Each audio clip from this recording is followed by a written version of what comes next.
Bienvenidos, Verdad y Vida Monterrey.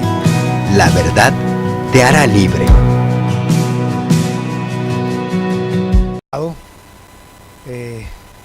Y la realidad es que no sabía yo si iba a poder estar aquí porque empecé el jueves y son esas gripas que lo tumban a uno. No había podido descansar. El día de ayer tuvimos, para fortuna, la posibilidad de estar, como saben y les he platicado y algunos de ustedes ya saben, en el penal que vamos, compartimos la palabra del Señor, llevándoles esperanza a estas personas que muchos de ellos, por haberse equivocado en algún momento de su vida, pues están en un lugar que desgraciadamente es un lugar de oscuridad, es un lugar de perdición, pero el Señor transforma corazones. Y estaba yo de veras con esa cosa en mi corazón de que no quiero dejar de ir. Para mí es una bendición estar en ese lugar. Pero traía esas cosas de que anda uno fluyendo de la nariz horrible, no puedo ni hablar. Y el sábado en la mañana amanecí que podía yo hablar perfecto, que no tenía ya el flujo, me fui, pude hablar, padrísimo. Después de eso otra vez me empezó el dolor de cabeza, dije bueno, ahorita es lo mismo, me levanté, me dolía la cabeza, pero para gloria de Dios ahorita como si nada. Lo único que les pido es me disculpen si de pronto un poquito la tos ahí me empieza a ganar porque la garganta pica, pero por lo mismo, aquí agüita, gracias, por lo mismo les voy a pedir su atención en el sentido de lo siguiente. Precisamente ayer, ¿cuántas veces no hemos platicado? Para el Señor no hay casualidades. Y ayer recordaba yo en algo que estaba escuchando, una lección de lo que hacen o lo que dicen los gurús de la comunicación. Cuando nos comunicamos los humanos, cuando hablamos nosotros, hay tres elementos fundamentales entre lo que estamos, por lo que estamos recibiendo. Uno de ellos es lo que decimos. Lo otro es cómo lo decimos. Y el tercero, ahorita se los comento, es el lenguaje no hablado. Lo importante de todo esto es que cada uno de ellos tiene un peso cuando estamos hablando con las personas. Y dicen ellos que lo que estamos hablando, lo que estamos comunicando, en el tema de hablar, de comunicarnos, apenas tiene un peso del 7%. Lo que estamos comunicando significa el 38%. El 55% restante es el lenguaje no verbal, lo que transmitimos con nuestras gesticulaciones. Y yo creo que cuando hablamos de Dios, al menos quiero que eso a mí me pase, ustedes puedan ver, no tanto en el hablar, obvio muy fuerte en lo que nos está hablando el Señor a través de su palabra, pero cómo nos lo hace sentir, cómo nos hace vibrar, cómo nos hace cambiar, cómo verdaderamente podemos nosotros encontrarnos con ese Dios invisible. Estaba leyendo un libro, lo he comentado ya varias veces, mi esposa yo creo que va a decir ya chole, pero es que me impacta lo que estoy leyendo. Es un hombre, un pastor, se llama Phil Yancey, es un pastor americano, y escribe un libro que se llama así, Alcanzando al Dios Invisible. No sé si lo has leído. Y la parte que me impresiona es cómo nos es difícil a los humanos de pronto poder relacionarnos con Dios porque es invisible.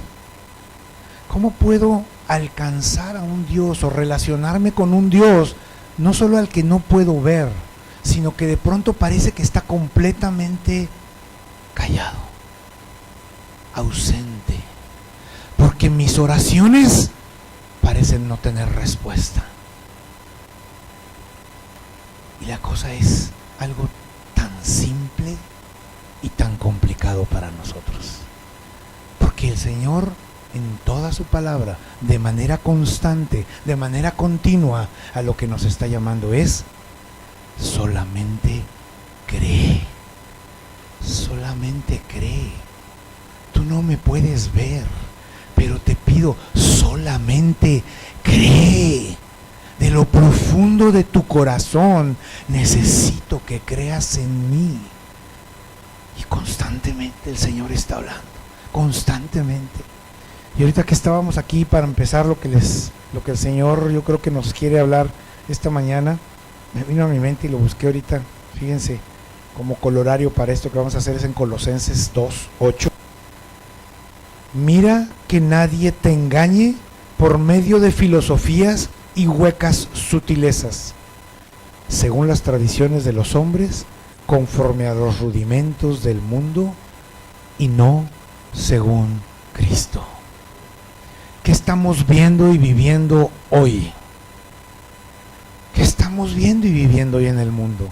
Acabo de estar en un viaje, también lo estaba platicando el día de ayer, en donde tuve la oportunidad de estar con una persona con la que tengo mucha relación. A este hombre le dio una embolia, un infarto en el cerebro. El médico simplemente lo que le dijo a su esposa es que su cerebro se había muerto. Un hombre de Dios, una familia sirviéndole a Dios, y de pronto, ¿por qué? La gente se empieza a preguntar ¿por qué? Porque hay cosas que de pronto parece que están sucediendo en las vidas de las personas, en mi vida propia, que no tienen sentido. Alguien escribió otro libro que dice: cuando lo que Dios hace no tiene sentido. ¿Hay cosas que vienen de Dios? Sí. Pero hay otras cosas que no vienen de Dios. ¿Vienen de Satanás? No todas. Nosotros tenemos un rol importante en lo que sucede en nuestras vidas. Nosotros somos los protagonistas principales, y eso es de lo que les voy a hablar el día de hoy. Pablo nos está recordando ahí, hablándole a los colosenses, cuán importante es que no nos metamos en los rudimentos de este mundo, en las doctrinas de este mundo, en lo que este mundo nos quiere convencer que es mejor. Eso satisface a nuestra carne todo el tiempo. Y por eso vemos hoy no solamente a la juventud, personas de todas las edades, descarriadas completamente, todas metidas en sus mentes en un concepto de que Dios no existe, porque no lo puedo ver. Y como no existe y estoy en este mundo de paso, pues me voy a dedicar a divertirme, me voy a dedicar a darle placer a mi carne, porque no hay vida después de la vida. Y qué pena para estas personas, cuando un día, como le pasó al hombre rico en la enseñanza que nos da uno de los evangelios, cuando está hablando de ese hombre rico, de Lázaro, ¿se acuerdan? Y que Jesús nos está diciendo finalmente, ¿qué es lo que sucede? Lázaro, en toda su pobreza, en esa humildad en la que vivía, no lo dice textualmente ahí, pero era un hombre que vivía apartado para el Señor. Y él finalmente llega al cielo, el seno de Abraham, que es ese cielo. Y el hombre rico que disfrutó en la tierra sus riquezas, las cosas buenas, todo lo que le dio para la carne, finalmente termina en el Seol, en ese lugar a donde van las almas. No me voy a meter ahorita en eso, en alguna ocasión creo que ya lo habíamos platicado. La primera muerte, nuestra muerte física. La Biblia nos habla después de una segunda muerte. Pero el punto es que le dice a él que en ese lugar en donde está, que le dice que se moje por lo menos el dedo, ¿se acuerdan? Para que venga, porque estoy en un tormento, me estoy quemando. Y es muy claro como le está diciendo, ni de aquí podemos pasar para allá, ni de allá puedes pasar para acá. Lo hemos hablado muchas veces, solamente cree.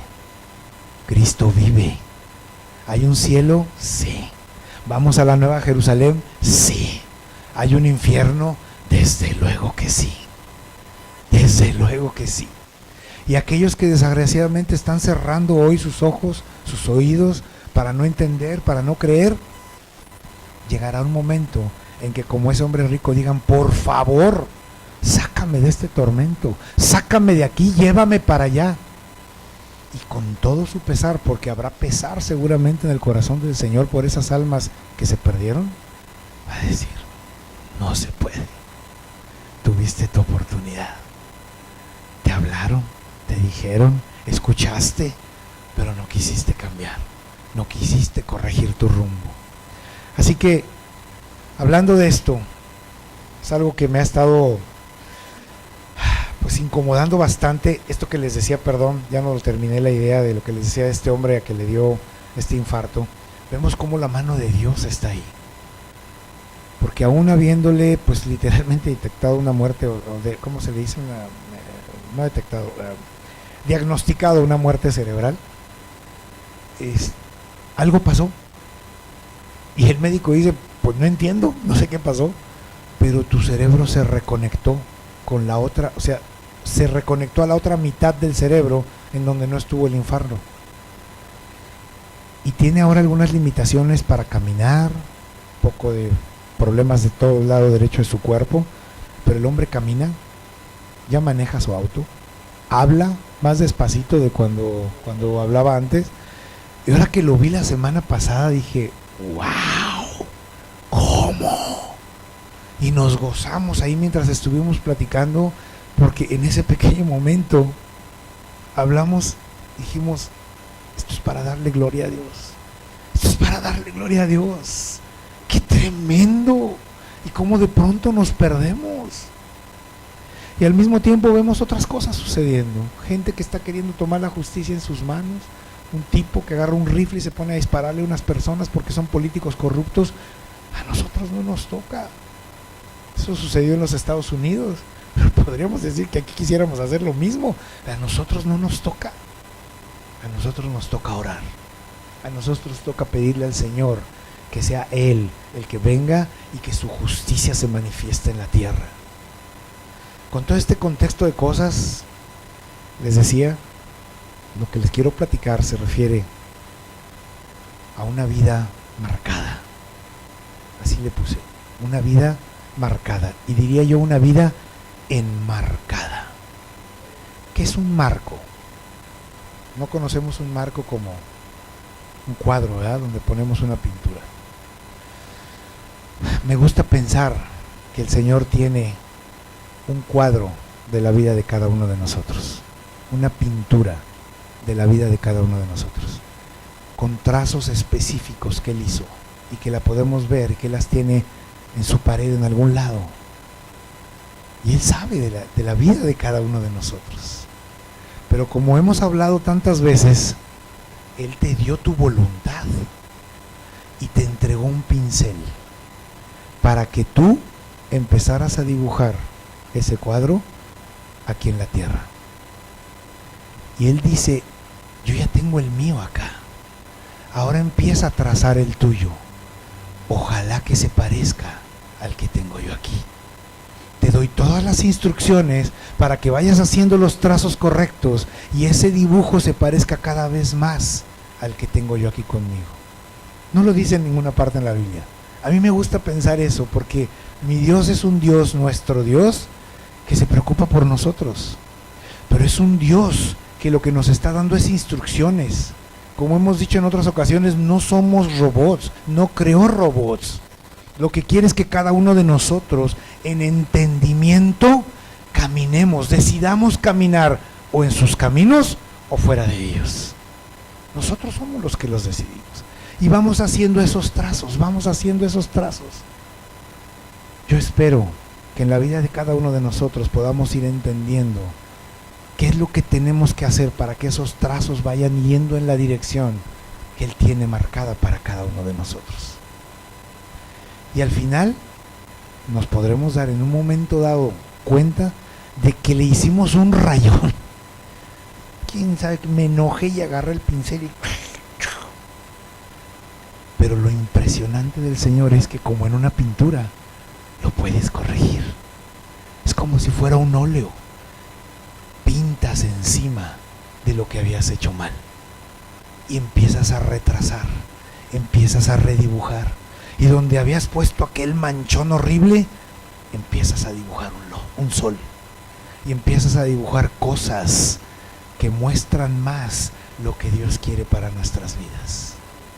En ese contexto y hablando de esto, me quise concentrar mucho en lo que es el Evangelio de Marcos. Marcos, su nombre en romano era Marcus, pero su nombre hebreo era Juan. Por eso se refieren a él en las escrituras como Juan Marcos. Y la razón que me llama la atención, ahorita nos vamos a meter del Evangelio de Juan, como todos saben hay 4 evangelios, Marcos es el más cortito de todos los evangelios. Tiene apenas 16 capítulos. Si nos sentamos a leerlos en un momento, lo leemos verdaderamente muy rápido. Entonces yo los invito a que lo hagan. Es muy cortito. Y ahorita vamos a ver algunas cosas que para mí son bien importantes en términos de lo que vemos de la figura de Cristo en cada uno de los evangelios. Pero Marcos en particular me llama la atención porque yo creo que su nombre no es un accidente. Marcos viene de ese contexto de marco. ¿Qué tanto nosotros estamos enmarcando nuestras vidas en lo que el Señor Jesucristo quiere ver de cada uno de nosotros? En ese contexto hay algunos detalles que es importante no perder de vista cuando leemos los evangelios, cualquiera de ellos, pero digo, ahorita me voy a concentrar en Marcos. Cuando nos hablan de la persona de Jesús, nos hablan también de sus emociones, nos habla de sus limitaciones, y les voy a poner unos rapidísimos ejemplos. Marcos 1:41 es cuando dice: y Jesús, teniendo misericordia de él, extendió la mano y le tocó y le dijo: quiero, sé limpio. Ustedes pueden leer toda la historia y el contexto. Lo que está hablando y lo que está diciendo ahí es un hombre leproso que se acerca y le dice: Señor, si quieres, límpiame. ¿Alguna vez te has acercado en oración al Señor para decirle: si quieres, si tú quieres, Señor, si es tu voluntad, Padre, que no se haga la mía, si tú quieres, límpiame, endereza mis caminos, ve si hay caminos de perversidad en mi corazón, límpiame por favor, Señor. Este hombre se acerca a él, y lo que me llama la atención es que solamente en el Evangelio de Mateo y en el Evangelio de Marcos hay la referencia a este hombre. Los evangelios se van encontrando en muchas partes, pero en este caso en específico solo Mateo y Marcos hacen referencia a él. Pero el único que usa la palabra teniendo misericordia es Marcos. Chéquenlo después cuando ustedes lo puedan ver. Dice teniendo misericordia. Nos está hablando de una emoción muy humana, de un Dios que vino a la tierra a hacerse hombre, 100% hombre, que sentía lo que tú y lo que yo sentimos. La segunda, Marcos 3:5, dice: entonces mirándolos alrededor con enojo, entristecido por la dureza de sus corazones, le dijo al hombre: extiende tu mano, y él extendió, y la mano le fue restaurada sana. No recuerdo si ya lo habíamos platicado aquí en alguna ocasión. Es el pasaje cuando Jesús está en la sinagoga. La sinagoga no era como estamos sentados aquí, era como un círculo y todos sentados alrededor. Cuando la persona entraba al círculo para empezar a compartir las escrituras, él en los bancos o en las bancas que estaban hechas de piedra alrededor, pues iban como escalonadas, entonces podía ver perfectamente a todos. Desde que entra, ve al hombre con la mano seca y empieza a ver una serie de enseñanzas que no nos vamos a meter ahorita mucho en eso, pero es tremendo toda la enseñanza que hay detrás de ella, de cómo hay una religiosidad en los fariseos que a veces, amados, nos alcanza a nosotros. Y en lugar de ver la grandeza de nuestro Dios, de lo que es Cristo en nuestras vidas, empezamos a meternos a las reglas, empezamos a tratar de acomodarlas a lo que mejor nos conviene. De pronto nos encontramos sin darnos cuenta queriendo hacer un Dios a modo. Cuidado. Personas que dicen, y nos hemos encontrado, y seguramente ustedes también, es que si Dios existiera, no permitiría que hubiera hambre, no permitiría que hubiera niños muriéndose de hambre o de sed. Mi Dios no es un Dios que castiga por el simple hecho de que hice esto o aquello. Efectivamente, ese no es el Dios del que estamos hablando. Ese Dios no existe, lo estamos creando. Y si creamos un Dios con D minúscula, cuidado, porque eso es adoración, eso es idolatría. es adoración a otros dioses. Nosotros necesitamos concentrarnos en la persona de ese hombre que vino para mostrarnos la deidad de aquel Dios que no vemos aquí en la tierra. Mientras Él caminó con nosotros, ¿qué nos decía? Ya me conociste a mí, ya conociste al Padre. A veces buscamos más las manos de Jesús que su corazón. Y necesitamos aprender a relacionarnos con Él, buscar más su corazón, encontrarnos con Él cada día. Dice Él que tuvo enojo y que se entristeció por ver la dureza de los corazones de ellos. Antes de eso, en el versículo anterior les dice, ¿es bueno quitar la vida o dar la vida? ¿Sanar o no sanar? Díganme ustedes, ¿de qué se trata? No dijeron nada, porque no tenían nada que decir. Le provocó ese sentimiento a él. Y termina finalmente simplemente diciéndole al hombre, extiende tu mano. Lo he comentado en un par de ocasiones. Quizá algunos de nosotros, encontrándonos con Jesús, en el momento en que nos dijera, extiende tu mano, simbolizando cualquiera que sea el problema por el que estamos atravesando cualquiera de nosotros en un momento determinado, lo que diríamos es, no puedo, está seca, ¿cómo la voy a extender? Está seca. El hombre no preguntó, el hombre simplemente creyó, extendió su mano y le fue restaurada, igual que la otra, completamente restaurada. El tercero, Marcos 6:34, dice, y salió Jesús y vio una gran multitud y tuvo compasión de ellos, porque eran como ovejas que no tenían pastor, y comenzó a enseñarles muchas cosas. El Señor tuvo compasión. Y cuando vemos estas cosas, de pronto me pregunto, ¿por qué hemos perdido nosotros estos sentimientos que son muy humanos? ¿Tenemos verdaderamente misericordia hacia las personas que nos rodean? ¿Tenemos verdaderamente enojo? Entiéndase cómo lo está diciendo. Es un enojo, es una molestia santa que deberíamos de tener para con todo aquello que está en contra de lo que Jesucristo nos dejó escrito en este libro. Para nosotros debería de molestarnos. ¿Cómo es posible que esté pasando eso? Pero insisto, no en un tono de molestia como para que nosotros digamos, ahora voy a tomar la justicia en mis manos. No se trata de eso. Es simplemente para que doblemos las rodillas y nos pongamos a orar más. Para que clamemos más al Señor. Hay una molestia santa. ¿Por qué está pasando esto, Dios? ¿Qué están sucediendo las cosas? Ven tú. Transforma, toca corazones.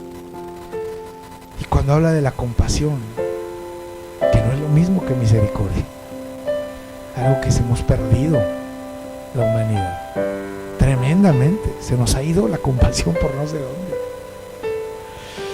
Nos habló también Marcos aquí de las limitaciones humanas de Cristo. Fíjense en Marcos 11:12. Al día siguiente, cuando salieron de Betania, tuvo hambre. Nos narra ahí, si ustedes lo leen, cuando Jesús acaba de hacer su entrada triunfal a Jerusalén. Entró montado en un pollino, de acuerdo a lo que se había dicho que iba a suceder. Dice que cuando todo eso terminó, ese día se fueron a Betania. Y el día siguiente, dice ahí, tuvo hambre. Como nosotros tenemos hambre. Pero yo creo que, y nos lo muestra en los evangelios en repetidas ocasiones, el hambre de Cristo iba muy enfocada a su comunión con Dios. Entre tanto que estaba con todas las personas, todo lo que estaba, imagínense la escena, es un tumulto de cosas que están sucediendo en un pequeño periodo de tiempo cuando Él está entrando a Jerusalén. La Escritura no nos lo dice así, pero quiero pensar que en ese momento el Señor, por tantas cosas, tanta gente de la que estaba rodeado, su caminar de regreso a Betania, el llegar y finalmente poder descansar un rato, no le permitió en ese momento estar en comunión con el Padre, que era algo que Él buscaba todos los días, en distintos momentos, estar en oración, estarse conectando con el Padre. Creo que en alguna ocasión les comenté, el secreto, si se le puede llamar secreto, de por qué sucedían milagros, es que Jesús estaba en esa comunión con el Padre, hacía oración, pasaba mucho tiempo con Él, y de pronto salía y en un santiamén, en un segundo, tocaba a alguien y se sanaba. Nosotros queremos que suceda al revés. Poquito tiempo con el Señor y que sucedan un montón de cosas. Así no funciona. Entonces yo creo que Él tuvo hambre de conectarse con su Padre, además del hambre física. Pero al final de cuentas una limitación humana. Hay que hacer un espacio para comer, hay que hacer un espacio para conectarnos con el Padre. Marcos 13:32. Pero de aquel día y de la hora nadie sabe, ni aun los ángeles que están en el cielo, ni el Hijo, sino el Padre. Ni el Hijo. Oye, pero ¿no era Dios? ¿No es Él Dios? Sí, 100% Dios, 100% hombre. Pero mientras Él estaba caminando en la tierra, solamente entrando en comunión con el Padre y preguntándole al Padre, podía saber las cosas que iban a acontecer. En su limitación humana, como la nuestra, no podía, no sabía. Y es una limitación que también tenemos nosotros. Pero el recordatorio es, todo lo que necesitas es venir conmigo. Yo te voy a hablar de todas las cosas. Así que cuando hablamos de Marcos, es importante entender que hay algo que marcar. Hay que marcar al hombre y hay que marcar el mensaje. Empecemos con el hombre. Para poder entender quién era Marcos, no necesitamos leer el Evangelio de Marcos porque no nos dice nada de él. A Marcos lo encontramos en el libro de los Hechos. Y fíjense cómo dice Hechos 12:12. Y habiendo considerado esto, llegó a casa de María, la madre de Juan, el que tenía por sobrenombre Marcos, donde muchos estaban reunidos. Es Pedro, había estado encarcelado, lo quería Herodes matar, y milagrosamente el Señor manda un ángel para que lo saque de la cárcel. Y vemos el poder de los ángeles de Dios, abriendo celdas, cerraduras, cegando a los guardias, ni cuenta se dieron, estaban parados. Yo no sé si hizo invisible a Pedro o simplemente los cegó a ellos, no importa. Pero cuando Dios quiere que las cosas se hagan, suceden por encima de lo que el hombre está determinado a hacer. Para Herodes era, voy a matar a Pedro. El Señor dijo, no, tú no tienes la última palabra, no es su tiempo. Y lo sacó de ahí. Y dice que cuando salió de ahí se fue caminando, corriendo a la casa de María. Y esa María era la madre de Marcos, Juan Marcos. Algo interesante y importante por lo que voy a decir después. Dice que ahí las casas en aquella época tendían a ser relativamente pequeñas. La gente no tenía mucho espacio, las construían una junto a la otra. Pero en esta casa dice que estaba reunida mucha gente.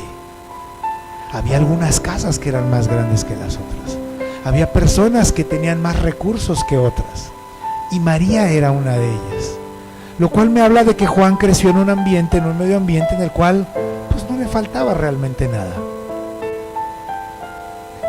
En fin, conocemos el resto de la historia, no es lo que vamos a ver aquí, nos concentramos en Marcos. Y dice después algo importante respecto a Marcos. No lo dice ahí. Marcos, ojo, Marcos solamente está escribiendo el Evangelio. Fíjense lo que sucede. Primera de Pedro 5:13. Pedro y Marcos eran cercanísimos, pero no hay otra referencia en las escrituras al tiempo que ellos pasaron juntos, excepto todo el Evangelio de Marcos. Primera de Pedro 5:13 dice: la iglesia que está en Babilonia, elegida juntamente con vosotros, y Marcos, mi hijo, les saluda. Pedro refiriéndose a Marcos como su hijo. ¿Qué relación más estrecha y más cercana puede haber? Marcos está escribiendo el Evangelio de Marcos de lo que está oyendo hablar a Pedro. Es como un cronista, está registrando todo lo que Pedro está hablando y está platicando. Él está tratando de juntarlo todo, lo más que recuerda, lo más que puede. Bueno, traía grabadora, no era como los periodistas de hoy que digan y le ponen la grabadora para después irse. Tenía que recordarlo, tenía que estar atento de lo que estaba sucediendo. Y me imagino a Marcos llegando en las noches a donde podían llegar y ya con una velita y hoy pasó esto, era casi como querido diario, y escribiendo las maravillas de lo que estaba sucediendo con Cristo. Marcos no lo conoció. Ya ven que de los 4 evangelios, dos personajes no conocieron a Jesús, Lucas y Marcos. Mateo y Juan sí. Marcos es el más cortito, Lucas es el más largo. Y ambos fueron como una especie de cronistas, concentrándose en aspectos específicos de nuestro Señor Jesucristo. Otra cosa importante de Marcos es que era sobrino de Bernabé. Y fíjense cómo nos dice ahí Hechos 4, un poquito antes, Hechos 4, versículos 36 al 37. Dice: entonces José, a quien los apóstoles pusieron por sobrenombre Bernabé, que traducido es hijo de consolación, levita, un adorador, natural de Chipre, como tenía una heredad, la vendió y trajo el precio y lo puso a los pies de los apóstoles. Entonces el tío también estaba en una posición más o menos bien. Tenía una heredad, no era su casa, tenía una heredad, la vendió y de lo que sacó del precio de esa heredad se la llevó a los apóstoles. Para mí, segunda confirmación del medio ambiente en el que estaba creciendo Marcos. Todo esto da un marco a la historia de este hombre. Hechos 11, 19, 20. Hay un antecedente importante para entender lo que viene después. Fíjense cómo dice ahí, Hechos 19, lo voy a leer. Dice: ahora bien, los que habían sido esparcidos a causa de la persecución que hubo con motivo de Esteban, pasaron hasta Fenicia, Chipre y Antioquía, no hablando a nadie la palabra, sino solo a los judíos. Pero había entre ellos unos varones de Chipre y de Cirene, los cuales, cuando entraron en Antioquía, hablaron también a los griegos, anunciando el evangelio del Señor Jesús. Y la mano, hasta ahí, vamos a dejarlo hasta ahí tantito. Dice: los esparcidos de la persecución. El libro de los Hechos nos acaba de decir, capítulos anteriores, cómo Esteban se convierte en el primer mártir por estar hablando y predicando la palabra de Dios, por estarles diciendo a los fariseos: se equivocaron, lo crucificaron porque así estaba escrito, pero debieron de haber escuchado. El detalle es que Esteban, como primer mártir, dice ahí que empieza a haber una persecución. Y se acuerdan que es la primera vez que aparece ahí Saulo de Tarso, cuidando las ropas de aquellos que estaban apedreando a Esteban. Y entonces ahora vemos aquí cómo dice que había iniciado una persecución en contra de los que ya empezaron a ser llamados cristianos, a los que seguían el camino con C mayúscula, refiriéndose a Cristo. Lo que viene después es que allí en los versículos 21-22 a continuación, fíjense la narrativa, dice: y la mano del Señor estaba con ellos, y gran número creyó y se convirtió al Señor. Llegó la noticia de estas cosas a oídos de la iglesia que estaba en Jerusalén, y enviaron a Bernabé que fuese hasta Antioquía.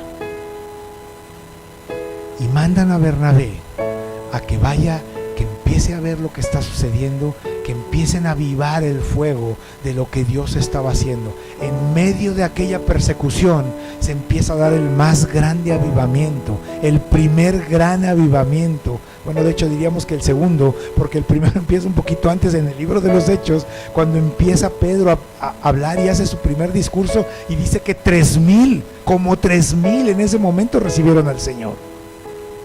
Pero a partir de ahí vemos en el libro de los Hechos cómo continuamente hay un mover del Espíritu de Dios. Amados, el libro de los Hechos se tiene que seguir escribiendo.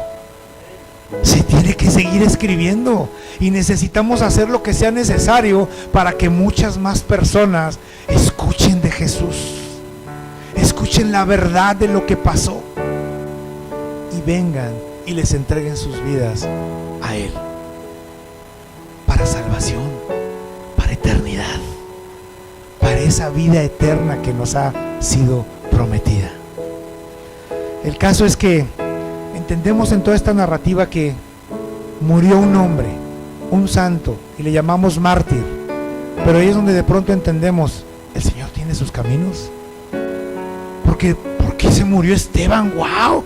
Dice que un hombre lleno del Espíritu de Dios, cómo hablaba, cómo les decía, leemos su discurso. ¡Wow! Señor, ¿por qué permitiste que lo mataran? Empezó un avivamiento. Por causa de Esteban, miles empezaron a escuchar del Evangelio de Cristo. Simplemente de pronto no nos damos cuenta que en las manos del Señor, ¿cómo le decimos a Él? ¿Quién es Él? No es el alfarero, no somos más que masa en sus manos. Y dice ahí en uno de los pasajes que Él puede hacer un vaso de honra o un vaso de deshonra. ¿Basado en qué? En lo que Él ve en tu corazón. Esteban fue un vaso de honra y dijo, este es un vaso que hago y que se va a tener que quebrar, lo tengo que dejar caer, porque el plan que tengo después de haber hecho este vaso que se tiene que romper es más grande que el solo vaso, y su lugar de ese vaso roto está aquí conmigo. Esteban está ahí y le permitió ver en el momento que estaba siendo apedreado cómo iba él. Tanto, un poco antes, cuando dice, ahí lo veo, ahí está, a Cristo, lo veo a la derecha del Padre.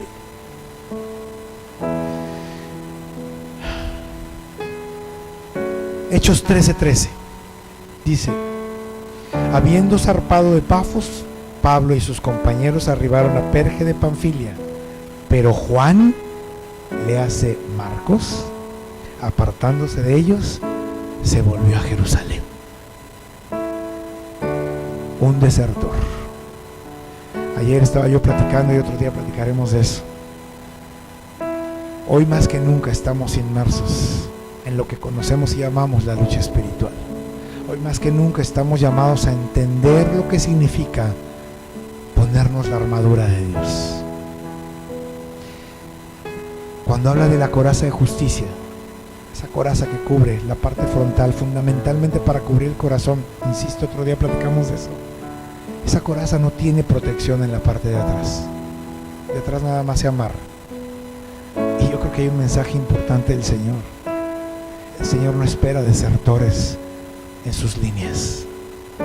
Todos nos convertimos en soldados de Dios.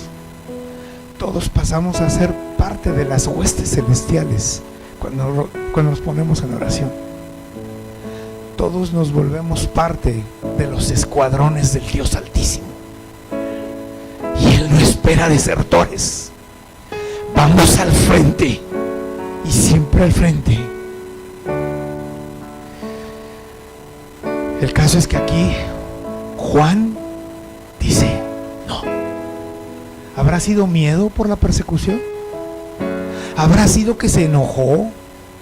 Se enojó porque Bernabé había logrado una posición en todo lo que estaba sucediendo importante, lo acabamos de leer. De pronto entra un hombre en la escena, Saulo, que ahora es llamado Pablo. Y si ustedes ven toda la narrativa del libro de los Hechos, primero vemos a un Bernabé y Saulo, Bernabé y Saulo, pero luego de pronto empieza, o Pablo, de pronto empieza a ser Pablo y Bernabé. El gordo y el flaco se convirtieron en el flaco y el gordo, y el gordo se enojó. Yo no sé si eso le pudo haber molestado a Marcos, no hay nada en la escritura que nos lo dice, pero algo pasó en Marcos que lo hizo decir: no gracias, me voy. A veces hay cualquiera de esas circunstancias en nuestras vidas. Algunos de nosotros pudimos habernos sentido a veces, no sé, atemorizados. No quiero compartir lo que el Señor ha hecho en mi vida. No me siento que tengo los elementos. No sé cómo decirle a las personas.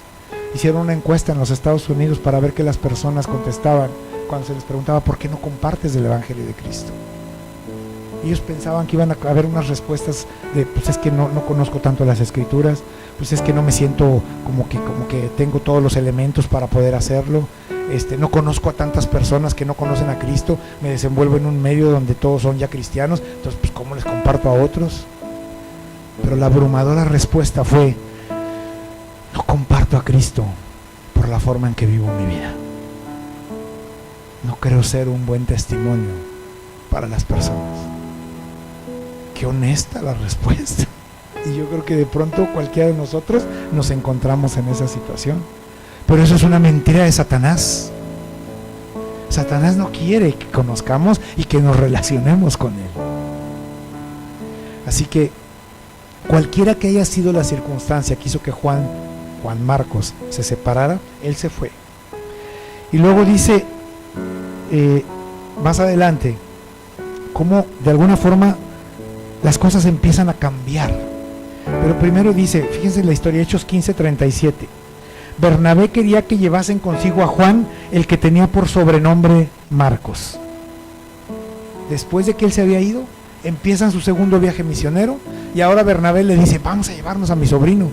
Y Pablo le dice: no, si ya nos tiró la toalla la primera, ¿cómo nos va a volver a dejar por ahí tirados en el camino? Esto es serio y en serio.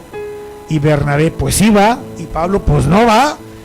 Y dice que fue tal la disensión, dos hombres de Dios, ungidos, tremendos, discutiendo por un muchachito que por las circunstancias que hayan sido, en un momento de su vida se equivocó y dijo: me rajo como los meros machos.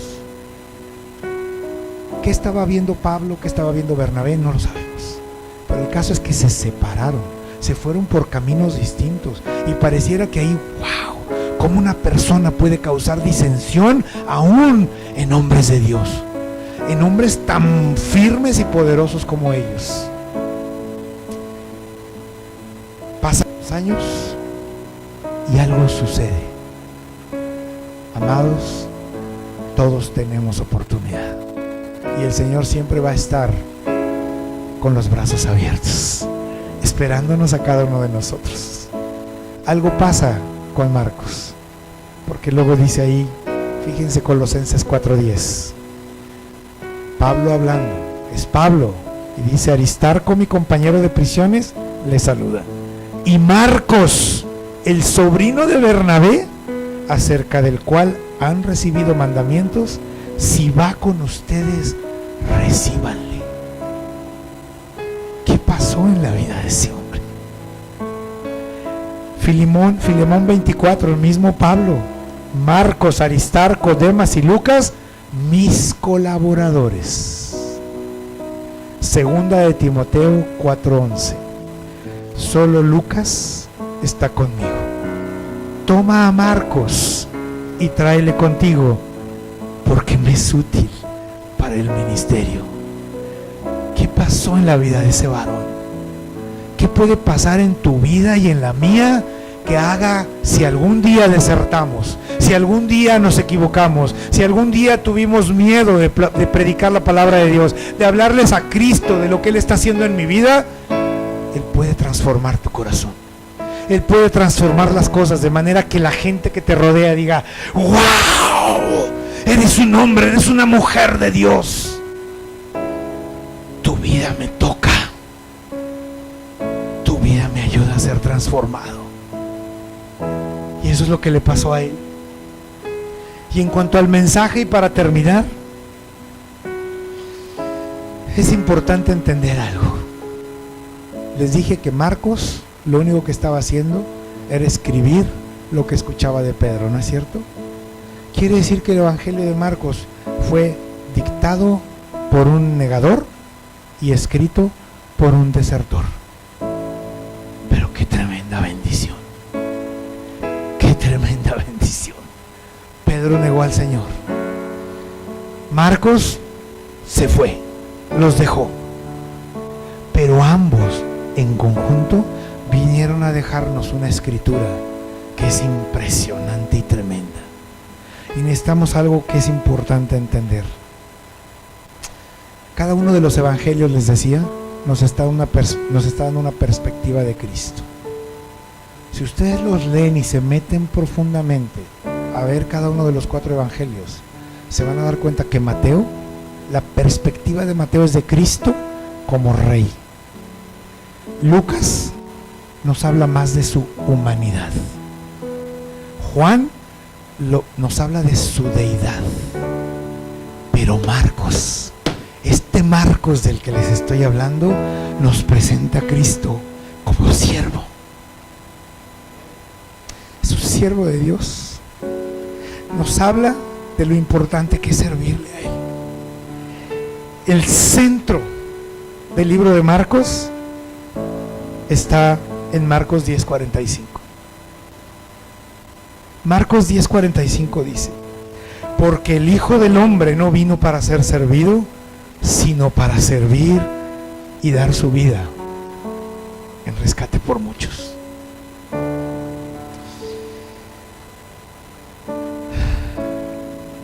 Fíjense cómo empieza cuando leemos los evangelios. Si ustedes se meten a ver cada uno de los evangelios, Mateo empieza con una genealogía.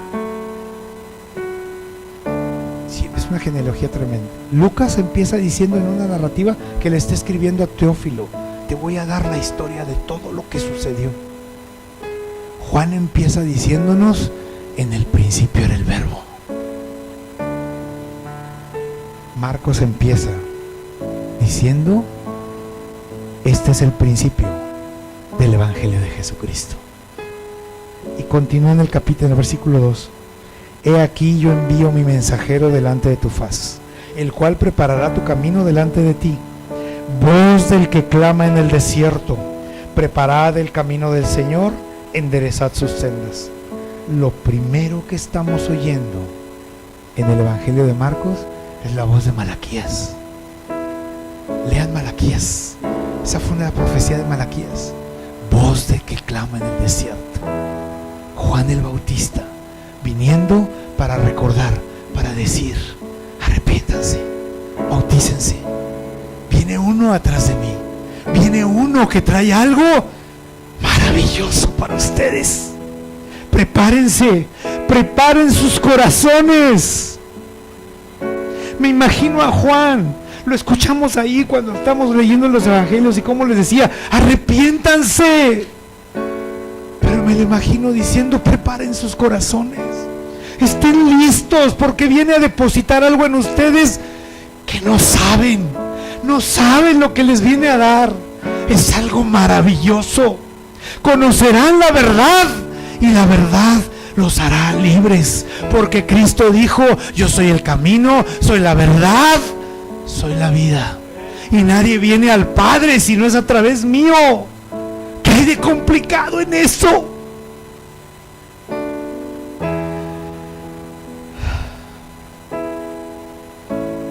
Dice Marcos 1:4 que Juan bautizaba en el desierto y predicaba el bautismo de arrepentimiento para perdón de pecados.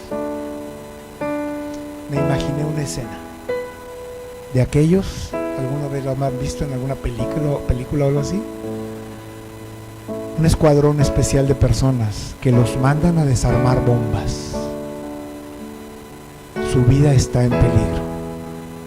Se arman lo más que pueden con cosas que pudieran potencialmente, dependiendo de la potencia de aquella bomba, salvar su vida si finalmente se detona. Juan vino para desarmar la arrogancia religiosa, para desarmar el orgullo, para desarmar nuestro concepto humano de justicia. Amados, la justicia solo proviene de lo alto. Y cuando Cristo muere en esa cruz, a veces nos limitamos a creer que lo que Cristo nos dejó fue nuestra salvación. Pero Cristo te dio mucho más que eso. Cuando Cristo muere, nos entrega su justicia.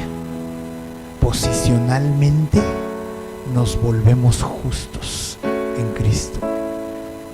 Dice ahí en Efesios, cuando habla de la armadura, cíñete otro día lo platicamos, cíñete el cinto de la verdad. Pero dice, vístete con la coraza de justicia.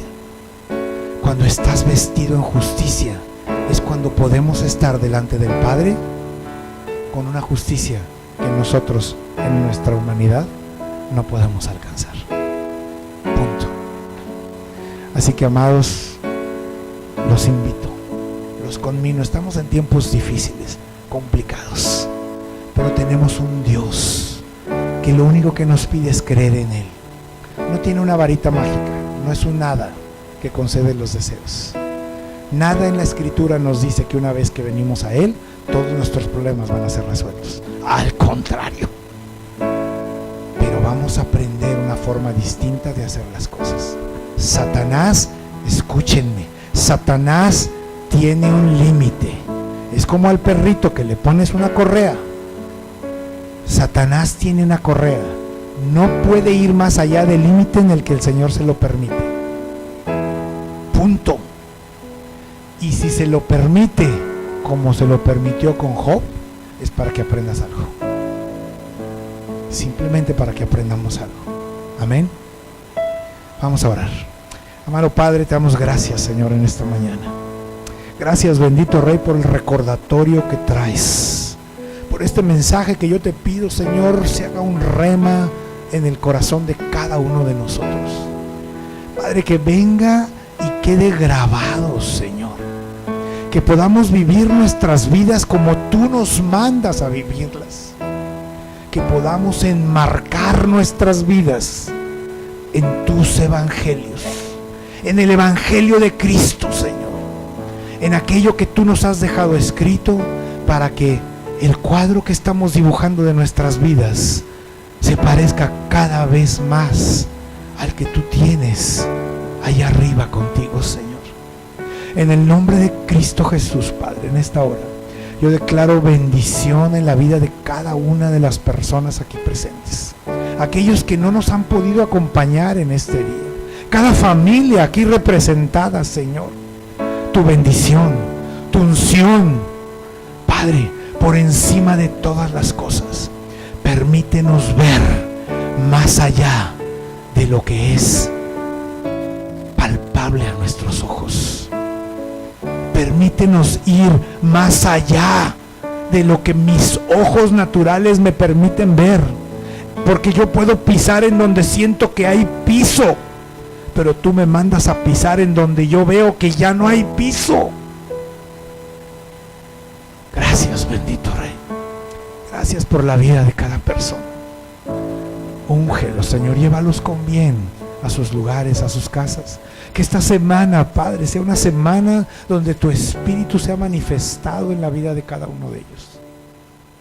Gracias, Padre, en el nombre de Jesús. Amén y amén. Verdad y Vida Monterrey. La verdad te hará libre.